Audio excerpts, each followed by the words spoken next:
Well, it's an exploding problem, literally, across the country. Fires sparked by lithium batteries. It happened just today, as a matter of fact, on the UW-Madison campus. Smith Hall dorm was briefly evacuated after a battery pack ignited in a student's backpack. When the batteries fail or overheat, they can spark a fast-spreading fire that's extremely difficult to extinguish.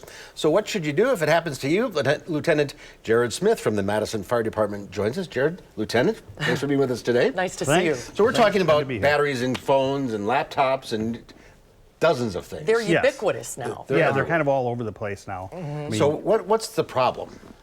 Well, the problem is when these become damaged or overcharged or overheated, they can start kind of their own chain reaction of starting a fire or just causing off-gassing, things like that, that are toxic gases that are also flammable.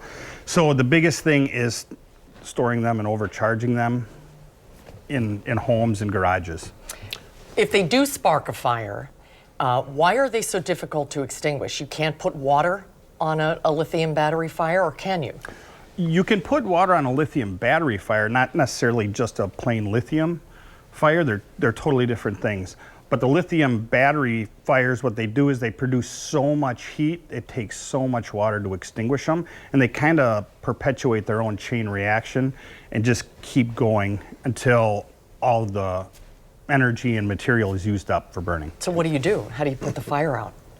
Well, there's different things that we can do. So we can, if we as the fire service can safely move them outside, we'll get them to a contained area outside and just continue to douse them until that thermal chain reaction is over.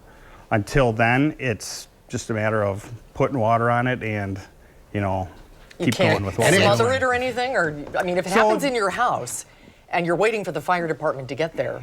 Right, so there are certain flame retardant blankets that you can put over them, and some auto manufacturers have some that you can drape over the entire car. They don't smother the fire per se.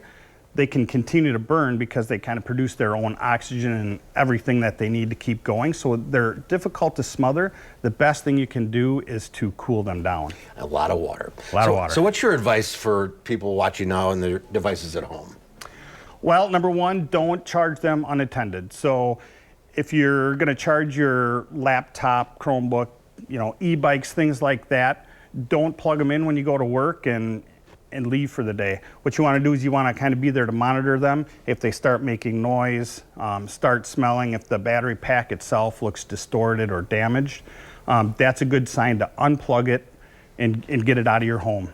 You want to plug it directly into an outlet, not through like an extension cord, things like that. You can also... I just got a new laptop and I was setting it up and it suggested you limit the charging to 80%. That actually saves the battery as well. So it's not going to overcharge. It'll stop charging at 80%. Yeah, and if you can get by with that 80%, that for sure is a good thing to do. Because a lot of these fires start from overcharging. What if you have like an e-bike and you're charging it overnight in your garage? You don't recommend that. You want to be physically present anytime you're charging these things? Correct, yes. And if you're able to charge the e-bike even outside, out of doors, where there's no combustible materials around, that's safer yet. All right, and plug the phone in when I get home and unplug it when I go to bed.